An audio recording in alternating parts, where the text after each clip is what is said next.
Hello everyone, welcome to my channel EGWay SR. Today topic nutrition in animals class 7th। आज हम पढ़ेंगे कि nutrition in animals कि जो एनिमल्स है वो अपना खाना कैसे प्राप्त करते हैं।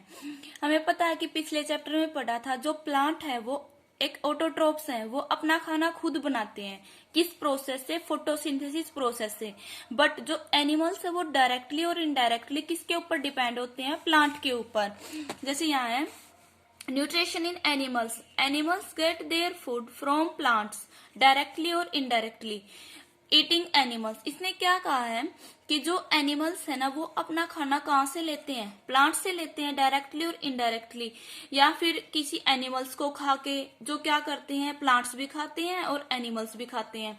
तो कुछ एक एनिमल्स ऐसे भी होते हैं जो दोनों चीज खाते हैं, प्लांट्स भी और एनिमल्स भी, जो कार्निवोरस होते हैं। ठीक है, तो mode of intake of food and its utilisation in the body, this mode called holozoic nutrition.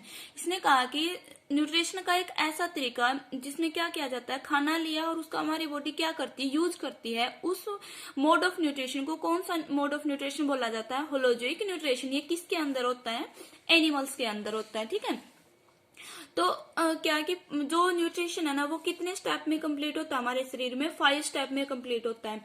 जो 5 स्टेप कौन कौन से हैं? इंजेशन, अंतग्रहण, डाइजेशन, पाचन, और थर्ड पे कौन सा है? एब्जॉर्प्शन, अवशोषण करना, असेमिलेशन, स्वांगीकरण, और एक क्या है? इजेशन, उसका क्या है? उत्सर्जन। ये 5 स्टेप है जिसमें हमारा न्यूट्रिशन हमारे शरीर में क्या होता है? कंप्लीट होता है। इनके बारे में अब हम पढ़ेंगे कि इंजेशन क्या है। इंजेशन के अंदर क्या होता है? Taking in of food.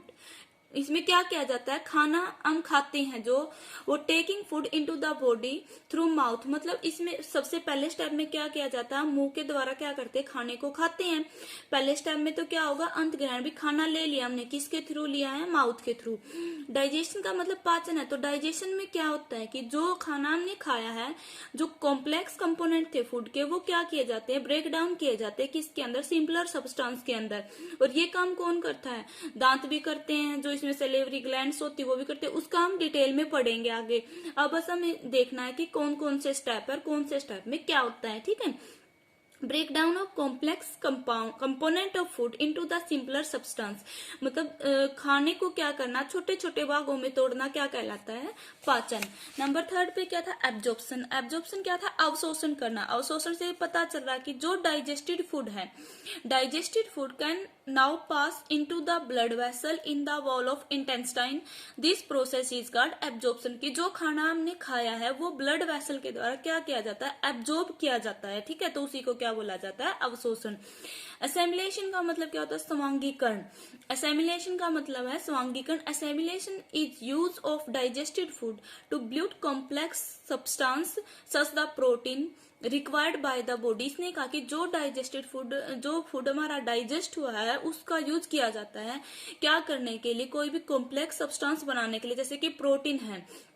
इसका यूज किसमें होता है फिर? जैसे हमारी बॉडी की रिपेयरिंग में, ग्रोथ में भी, बॉडी की रिपेयरिंग और ग्रोथ के लिए जो डाइजेस्टेड फूड था उसका यूज किया जाता है। जैसे प्रोटीन है, प्रोटीन हमारे शरीर के लिए बहुत जरूरी है, तो उसको क्या बोला जाता है? एसिमिलेशन। इजेशन का मतलब होता है उत्सर्जन। उत्सर्जन का मतलब क्या होता है? बाहर निकालना। The process of removing undigested food out of the body through anus. इसमें कहा कि जो हमारे अनवांटेड वेस्टेज मैटर है शरीर के अंदर या अनडाइजेस्टेड फूड है, उनको शरीर से क्या किया जाता है? बाहर निकाल दिया जाता है थ्रू एनस।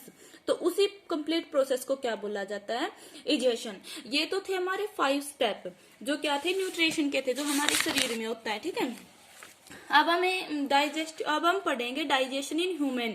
कि जो डाइजेशन है वो ह्यूमन हमारी बॉडी के अंदर कैसे होता है।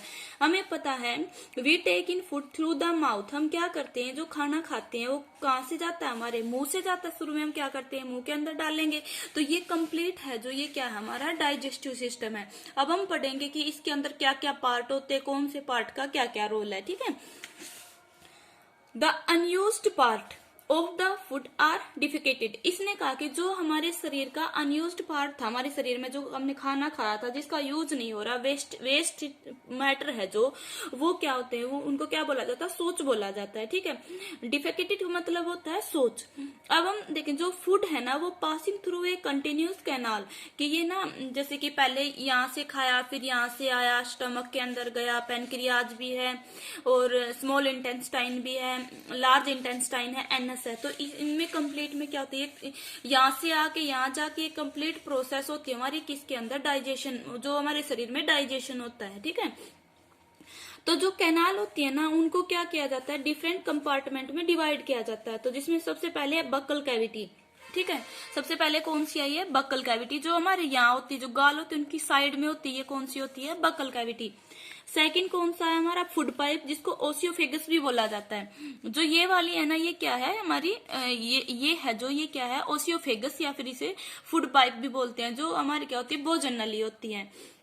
एक है stomach, small intestine, large intestine, rectum या फिर एनस। अब मैं डिटेल में बताऊंगी। सबसे पहला पार्ट इसका कौन सा है, खाना हमने माउथ से लिया तो यहाँ क्या है, बक्कल कैविटी है। और फिर ये जो ये वाली ओसियोफेगस, इसका मतलब होता है भोजन नली, ये है हमारा स्टमक। ठीक है, और इसकी साइड में ये लीवर होता है, यहाँ गाल ब्लैडर है। जो ये है ना पत्ती सी की आकृति, इसको क्या बोला जाता है, पेनक्रियाज। और जो ये है, ये क्या होती है, स्मॉल इंटेस्टाइन, जो ऐसे रोलिंग में दे रखी है ना, ये क्या है, स्मॉल इंटेस्टाइन। और जो ये बड़ी है, स्मॉल इंटेस्टाइन से यहाँ खाना जाता है, तो ये क्या है, लार्ज इंटेस्टाइन। और ये क्या है, एनस है, जहां पर क्या होता है, हमारी कंप्लीट प्रोसेस होती है। और एनस के थ्रू जो हमारा वेस्टेज मैटर है या अनडाइजेस्ट फूड है, वो क्या होता है, शरीर से बाहर निकल जाता है। तो ये ही कंप्लीट है जो हमारे this part together from the एलिमिनेटरी canal. तो ये सारे पार्ट मिलके ही क्या बनाते हैं, एलिमिनेटरी कैनाल बनाते हैं या फिर डाइजेस्टिव ट्रैक बनाते हैं। एलिमिनेटरी कैनाल क्या होती है, आहार नली होती है। ठीक है, the food component gradually get digested as food travel through the various compartment. अब इसने कहा है कि ये जो खाना है हमारा, इनसे जाके क्या होता है, डाइजेस्ट होता है। फिर जो अनवांटेड फूड था, वो अनडाइजेस्ट फूड था, वो क्या होता है, शरीर से बाहर निकलता है। हमें पता है कि जो हमारा स्टमक है, स्मॉल इंटेस्टाइन है या कोई भी ग्लैंड है, वो क्या करती है, जैसे कि सलेवरी ग्लैंड है, लीवर है, पेनक्रियाज है, ये क्या करता है, डाइजेस्टिव जूस को सेक्रेट करता है। और वो डाइजेस्टिव जूस क्या करता है, जो भी हमारे कॉम्प्लेक्स कंपोनेंट थे फूड के, उनको क्या कर देता है, कन्वर्ट करता है किसके अंदर, सिंपलर सब्सटेंस के अंदर। ठीक है, इसी कंप्लीट प्रोसेस को क्या बोला जाता है, डाइजेस्टिव सिस्टम बोला जाता है। अब जो भोजन हम डाइजेस्ट कर रहे हैं, उनमें इंपॉर्टेंट रोल किसका होता है, हमारे दांत का भी होता है। क्योंकि दांत का काम क्या होता है, उनको पहले क्या करना, चबाना, उनका मिक्सचर तैयार करना। ठीक है, उसमें क्या होता है, सलेवरी ग्लैंड है, वो क्या करती, सलेवा है, उसके अंदर मिक्स हो जाता है, तो वो इजिली डाइजेस्ट हो जाता है। तो जो हमारे टीथ हैं, इनको क्या किया गया है, डिवाइड किया गया है कितने पार्ट के अंदर, 4 पार्ट के अंदर। जिसमें क्या होता है, पहले कौन से हमारे, इंसीजर, कैनिन, प्रीमोलर और मोलर। जो इंसीजर है, इंसीजर का काम क्या होता है, कटिंग और बीटिंग करने का। ठीक है, कटिंग और बीटिंग मतलब काटना। ठीक है, काटने का काम कौन से दांत का होता है, इंसीजर का। जो हमारे फ्रंट वाले 4 दांत है, इनको क्या बोला जाता है, इंसीजर। नीचे वाले जबड़े के 4 दांत और ऊपर वाले जबड़े के 4 दांत, तो टोटल कितने हो गए, ये 8 दांत हो गए। ठीक है, सेकंड में हमारा कौन सा आएगा, सेकंड, पहला ये हो गया incisor. Front 4 teeth are incisor, इनका फंक्शन क्या है, कटिंग एंड बीटिंग। लोअर जाके 4, अपर जाके 4, तो टोटल कितने हो गए, 8 हो गए। ठीक है, सेकंड में आया कैनिन, जैसे ये दिखा रखे हैं, कैनिन दांत ये है, यहाँ से 4, ये तो इंसीजर। कैनिन से आगे वाले है जो ये वाले 2 दांत, ये कौन से होते हैं हमारे, सॉरी, इंसीजर से आगे वाले हैं ये 2 दांत, ये कौन से हैं, कैनिन है। तो कैनिन का काम क्या होता है, इसका फंक्शन होता है पीरिसिंग एंड टीयरिंग का। मतलब इसका काम क्या करने के लिए होता है, जो फाड़ना है उसको, फाड़ने का जैसे हम गन्ना खाते तो साइड से उसको फाड़ते, तो वो कौन से दांत का काम होता है, कैनिन का। टोटल कैनिन कितने हैं, 4 हैं, 2 तो लोअर जाके और 2 अपर जाके, तो टोटल कितने हो गए, ये 4 हो गए। आगे है हमारे कौन से, प्रीमोलर और मोलर। जो कैनिन से आगे वाले 2 दांत है वो प्रीमोलर है, सॉरी, इनको जो हम जाट बोलते हैं। उससे आगे वाले 3 है, वो कौन से होते हैं, हमारे मोलर होते हैं।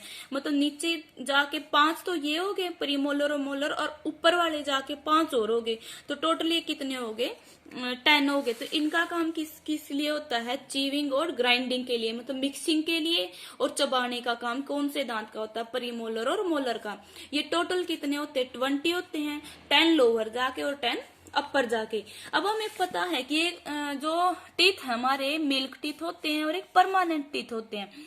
जब हमारी एज कितनी होती है, जब हम 6 एज के होते हैं तो हमारे क्या होते हैं, जो ये मिल्क के दांत है ये क्या होते हैं? टूटना स्टार्ट हो जाते हैं, ठीक है।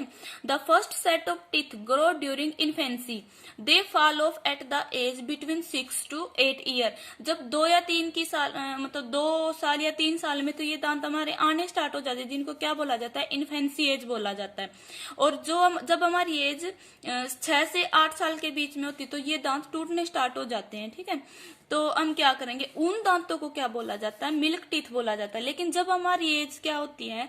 Second set that replace turn are permanent teeth, the permanent teeth may last throughout life और fall off during old age due to the some dental disease. इसने कहा कि पहले जब एज हमारी 2-3 साल होती वो दांत आते तो उनको कौन सा टीथ बोला जाता है? मिल्क टीथ बोला जाता है। और ये मिल्क टीथ टूटते कब है? जब एज क्या होती है? 6 से 8 साल के बीच में होती है।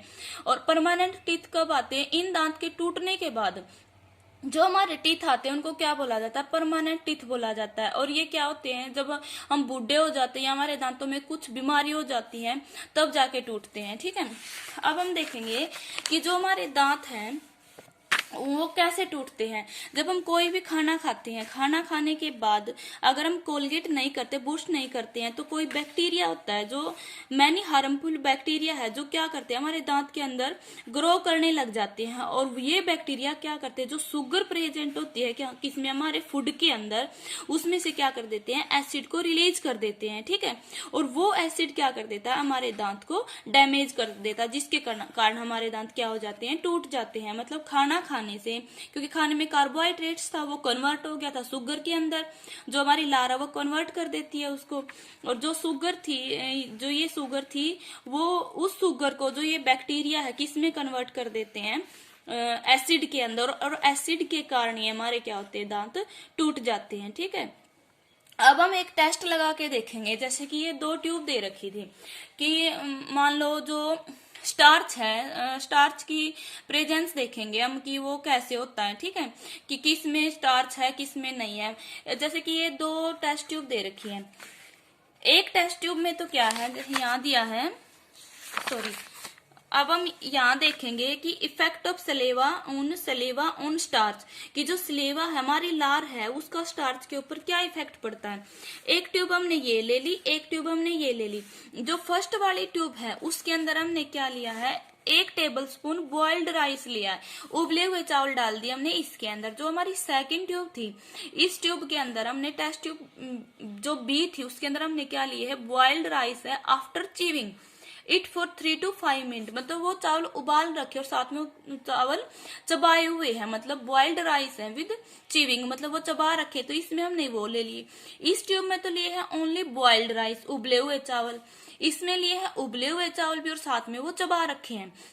फिर इसने क्या कहा कि क्योंकि हम तो स्टार्च के जो सलीवा उसका इफेक्ट देखेंगे स्टार्च पे, तो जो यहाँ हमने उबले हुए चावल लिए थे इसमें स्टार्च था, तो यहाँ हमने क्या डाल दिया? इसमें आयोडीन सॉल्यूशन डाल दिया। आयोडीन सॉल्यूशन डालते ही ये वाले चावल कैसे हो गए? डार्क ब्लैक ब्लू कलर हो गया इनका। लेकिन जो हमारे ये वाले चावल थे ना, इनमें हमने क्या डाला? आयोडीन का सॉल्यूशन डाला, तो इसपे कोई इफेक्ट नहीं पड़ा। क्यों नहीं इफेक्ट पड़ा? क्योंकि यहाँ जो लार थी चबाया तो उसमें लार मिक्स होगी, उस लार ने जो स्टार्च थी उसको कन्वर्ट कर दिया किसके अंदर? शुगर के अंदर। इसलिए इसमें क्या हो गया? इसका कलर चेंज नहीं हुआ, ठीक है। तो आयोडीन टेस्ट लगा लिया हमने एक तो उबले चावल के ऊपर। उबले चावल में क्या थी? स्टार्च थी, तो इसलिए वो उसका कलर चेंज हो गया। लेकिन जो चावल हमने चबा रखे थे उसमें तो जो लार थी उसने पहले ही कन्वर्ट कर दिया कि इसको स्टार्च को शुगर के अंदर, इसलिए उसका कलर क्या हुआ? चेंज नहीं हुआ। जैसे यहाँ है the saliva break down the starch into sugar, so इसीलिए इसका कलर चेंज नहीं हुआ है, ठीक है। आगे हम पढ़ेंगे नेक्स्ट वीडियो में कि जो जीभ है, अलग अलग पार्ट है, हमारे माउथ क्या है, जीभ क्या है, स्मॉल इंटेस्टाइन क्या है। इस वीडियो में इतना ही। अगर मेरी वीडियो अच्छी लगी है तो लाइक कर देना, सब्सक्राइब करना, और थैंक यू।